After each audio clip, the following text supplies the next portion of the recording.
नमस्ते। आज फिर हम एक नए वीडियो के साथ आप सबसे मिलने के लिए आए हैं। तो आज का वीडियो में हम लोग जानेंगे कि जो हमारा बोर्ड एग्ज़ाम होता है उस दिन हम किस प्रकार के भूल करते हैं। तो ज़्यादातर हर कोई, अभी जैसे एसएसएलसी आ गया, मैट्रिकुलेशन अभी सीबीएसई बोले सेवा का आ गया, बच्चे एग्ज़ाम देने जाएंगे। तो बच्चे ज़्यादातर प्रायतः एग्ज़ाम के दिन कौन सा भूल करते हैं। तो आप सभी को मैं पहले से ही बताना चाहूँगा, आगाह करना चाहूँगा, जिससे कि आप सब ये भूल ना करें। तो पहला चीज़, चलिए शुरू करते हैं। पहला चीज़ हुआ कि एग्ज़ाम हॉल, बहुत सारे बच्चे एग्ज़ाम हॉल देर से पहुंचते हैं।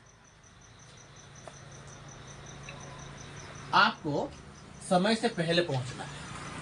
समय से पहले पहुंचना है। पहुंचने के बाद अपने रोल नंबर को ढूंढना है, अपने रूम को ढूंढना है। रूम को ढूंढने के बाद अपने स्थान पर पहुंच जाना है, जिससे भी कि आपको किसी भी तरह का टेंशन का सामना करना ना पड़े। क्योंकि आपको जब एग्जाम हॉल में आप जाएंगे, आपको याद रखना है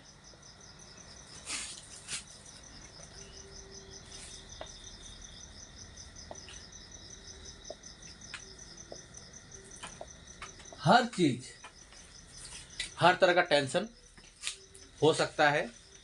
आप बहुत सारे अभी कठिनाइयों को पार करते हुए, हो सकता है किसी तरह का किसी से झगड़ा हुआ हो, बहुत सारा टेंशन होगा, बहुत सारा शारीरिक हो सकता है, मानसिक, हर चीज़ को एग्ज़ाम हॉल के बाहर रख कर आपको अंदर जाना है। इसलिए आप अगर देर से पहुंचेंगे, आपके दिमाग में वही सब चलते रहेगा, क्या मैं देर हो जाऊंगा, देर हो गया तो आपको उधर मन नहीं लगेगा, कहीं देर हो गया तो फिर पेपर जल्दी जल्दी हड़बड़ी होगा, और हड़बड़ी से ही सभी गड़बड़ी होता है। इसलिए हड़बड़ी ना करें। हड़बड़ी नहीं करने के लिए पहला चीज़ हो गया कि आपको एग्ज़ाम हॉल समय से पहले पहुंचना है। उसके बाद जो कुछ आपके दिमाग में बाहर का जो थॉट्स है, सब कुछ छोड़ के आराम से जाके अपने सीट में बैठना है। और अगला जो चीज़ जरूरी होगा, आप एग्ज़ाम हॉल तो जा रहे हैं, तो आपके पास क्या क्या होना चाहिए, एक बार घर से निकलते समय क्रॉस चेक जरूर कीजिएगा। क्या चाहिए होगा आपका, क्या क्या चीज जरूरी हो सकता है। जैसे एक नंबर आप दे सकते हैं, पहला चीज, आप एग्जाम देने जा रहे हैं तो एडमिट कार्ड, ये आपका पहला चीज, इसको आपको कभी नहीं भूलना है। दूसरा, इसके साथ साथ कभी कभार आईडी कार्ड का भी जरूरत हो जाता है, इसलिए एडमिट कार्ड, आईडी कार्ड, ये दोनों याद करके सबसे पहले ले लें। उसके अलावा आपका एक्स्ट्रा पेन वगैरह रखें। एग्जाम हॉल में जाने के बाद दूसरों से पेन मांगना, पेंसिल मांगना, स्केल मांगना, ये सब सही नहीं लगता। टीचर को लगेगा कि आप इसी बहाने चीटिंग कर रहे हैं। उससे अच्छा अपना जो जो जरूरी हो, चाहे आपको रुमाल जरूरी हो सकता है, पानी बोतल, और स्मार्ट वॉच ना ले, आपका जो मैकेनिकल जो सिंपल वॉच रहता है वो सब ले लीजिएगा, तो आपको जिससे समय का पता चलते रहे। तो पेन, पेंसिल, ज्योमेट्री, जितना भी आपका बिलोंगिंग जरूरी होगा, जैसे राइटिंग पैड, सब कुछ एक बार क्रॉस चेक करके ले लें। ये सब अगर कभी देखिए आप जल्दी पहुंच गए लेकिन आपके पास हॉल टिकट नहीं है, ये फिर टेंशन का बात हो गया। मुसीबत इसी तरह से आता है, आपको सुबह जल्दी उठ के तैयार उसी तरह से होना है, जिससे कि आपको बाद में परेशानी ना हो। तो हॉल जाने से पहले अपना सारा सामान चेक कर लिया कीजिए। उसके बाद हम आगे चलते हैं। जैसे ही आपको वहाँ पहुँचे, हॉल में गए, हॉल में जाने के बाद आपको क्वेश्चन पेपर मिलेगा। क्वेश्चन पेपर मिलते ही आपको सीधा लिखने शुरू नहीं करना है। याद रखना है, क्वेश्चन पेपर को कम से कम 2 बार पढ़े। एक बार जस्ट रीडिंग पढ़ते जाना है, और सेकेंड टाइम जब आप उसको पढ़ेंगे उसमें एक टिक करते हुए जाइएगा कि ये क्वेश्चन मुझे आता है, टिक करते हुए जाइएगा। इससे क्या होगा, जो जो आप प्रश्न का उत्तर जानेंगे उसी को पहले आपको लिखना है।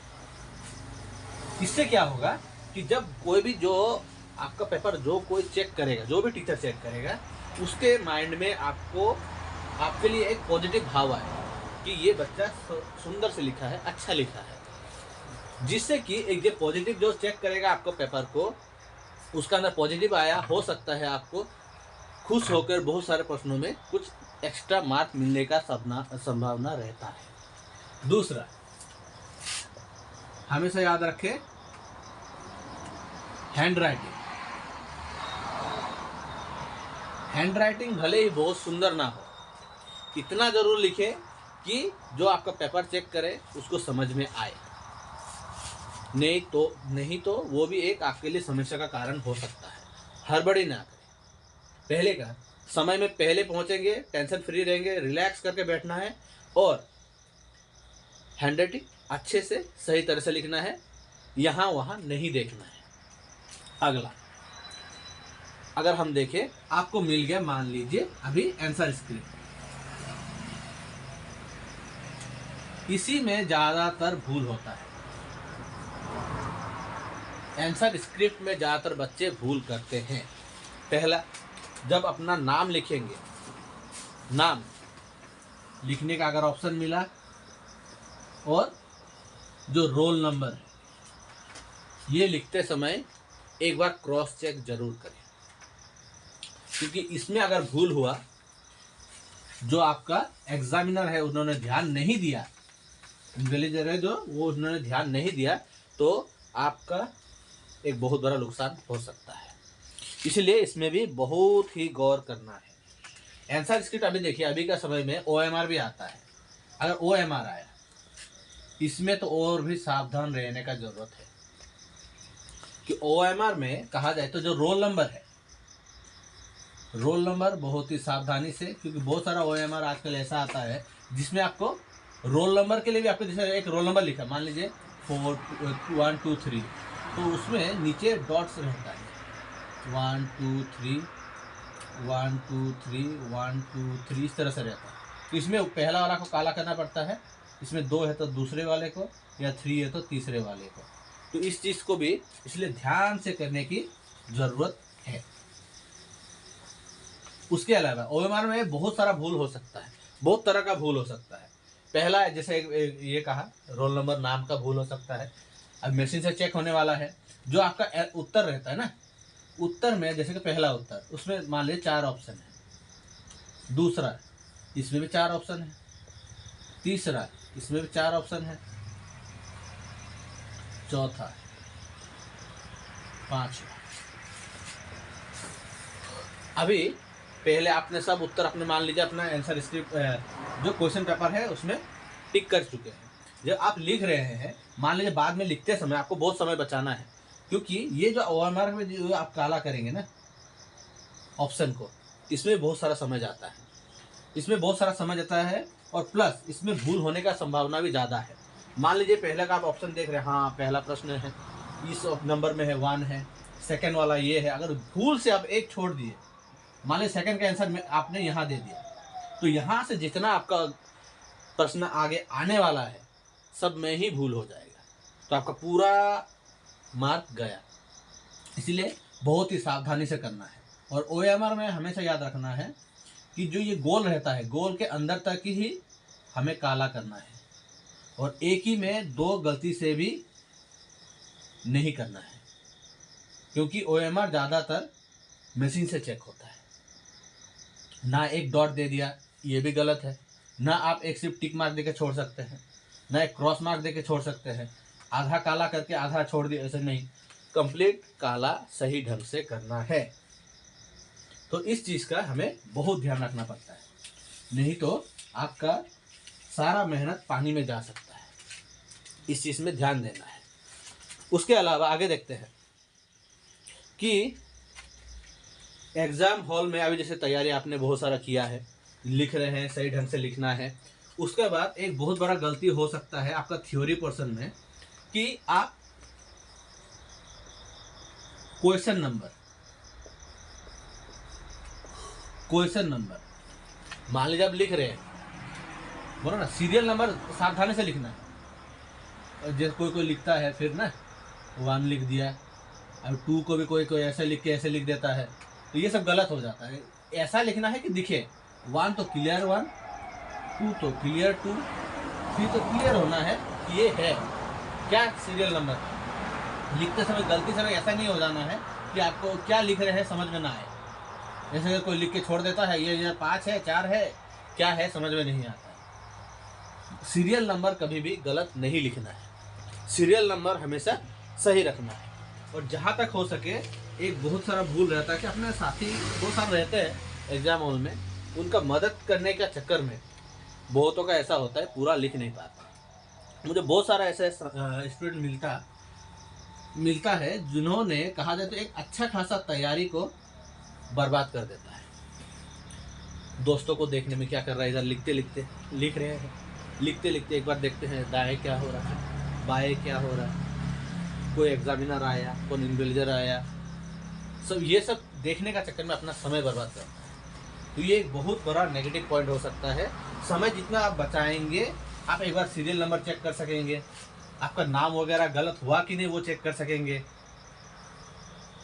बहुत सारा उत्तर को आप चेक कर सकते हैं। ये आपका बहुत मददगार हो सकता है। और जब आप लिखते हैं, जैसे मैंने कहा ना क्वेश्चन पेपर जब आपने टिक करते हुए आए थे, तो लिखते समय हमेशा याद रखना है जो आपको आता था वो फर्स्ट में रहेगा। उस तरह से आएंगे आपके लिए बहुत बेनिफिशियल रहेगा। उसके बाद समय बचाना है और दूसरों को मदद करने का चक्कर में नहीं पड़ना है। जब तक आपका पूरा खत्म ना हो तब तक दूसरों को मदद करने के बारे में नहीं सोचना है। ठीक है, दूसरों को फॉलो मत कीजिए। बहुत सारे बच्चे ऐसे भी हमें मिलता है जो कहा जाए तो दूसरों का मदद, अभी ऐसा होता है बहुत सारा हो गया ना, बहुत सारा अपने साथी एक ही हॉल में आप बैठे हुए हैं, कोई किसी का हो गया, कोई सका नहीं सका लिख लिया, लिखने का कोई निकल रहा है। अभी आप भी यहाँ वहाँ देख रहे हैं, आपको मन हुआ मेरा साथी तो चला गया, मैं भी चलता हूँ। ये नहीं करना, ये बहुत ही बुरा चीज़ है। बहुत सारा बच्चों को ऐसे देखा गया है कि हाँ मेरा साथी चला गया है, हो गया, मैं तो पास हो ही जाऊँगा और क्या करना है, चलते हैं। ये सब नहीं करना है। ठीक है, तो हमें अच्छे से अपने मेहनत को, पूरे साल का मेहनत को बर्बाद नहीं होने देना है, क्योंकि बोर्ड का एग्ज़ाम ये मार्क आपके साथ ज़िंदगी भर रहेगा। आपको कोई भविष्य में जाके ये नहीं पूछेगा कि आप जब परीक्षा दे रहे थे आपका समस्या क्या था। सब पूछेंगे आपका सर्टिफिकेट। उस सर्टिफिकेट एक बार आपने जो लाया ज़िंदगी भर आपके साथ रहेगा। ठीक है, उसके अलावा हमेशा एक बात याद रखिएगा मेरा कि it is very easy to pass and very hard to fail. Pass होना बहुत आसान है, फेल होना बहुत मुश्किल है। इसका एक कारण है, आपको मैं शेयर करना चाहूँगा कि मान लीजिए एक बच्चा अगर पढ़ता है, कक्षा में एक छात्र बैठा हुआ है, पढ़ रहा है, टीचर क्या समझा रहा है उसको अगर ध्यान से देखता है, उसको देखा, आज जाके प्रैक्टिस किया, अगर वो दिन पूरा साल भी नहीं पढ़ा तो भी वो बच्चा कुछ ना कुछ लिख के पास होगा। पर अगर एक बच्चा एक कक्षा में बैठा हुआ है, बैठने के बावजूद मान लीजिए उसको फेल होना है, तो बहुत मेहनत करना क्या पड़ेगा, अभी वो बाहर देखना पड़ेगा। टीचर जो बोल रहा है उसको नहीं देखकर उसको बहुत कुछ सोचना पड़ेगा, क्या चल रहा है उधर, यहाँ क्या चल रहा है, खिड़की के बाहर क्या चल रहा है, बहुत कुछ सोचना पड़ता है। तो बहुत मेहनत है, फेल होने में पास होना बहुत ही आसान है। ठीक है, इसी के साथ आज का वीडियो समाप्त करते हैं। उसके पहले वही कहेंगे कि आपको अगर किसी विषय में कुछ आपका डाउट है हमें कमेंट करें, उसके रिगार्डिंग हम वीडियो लाने ज़रूर कोशिश करेंगे। धन्यवाद।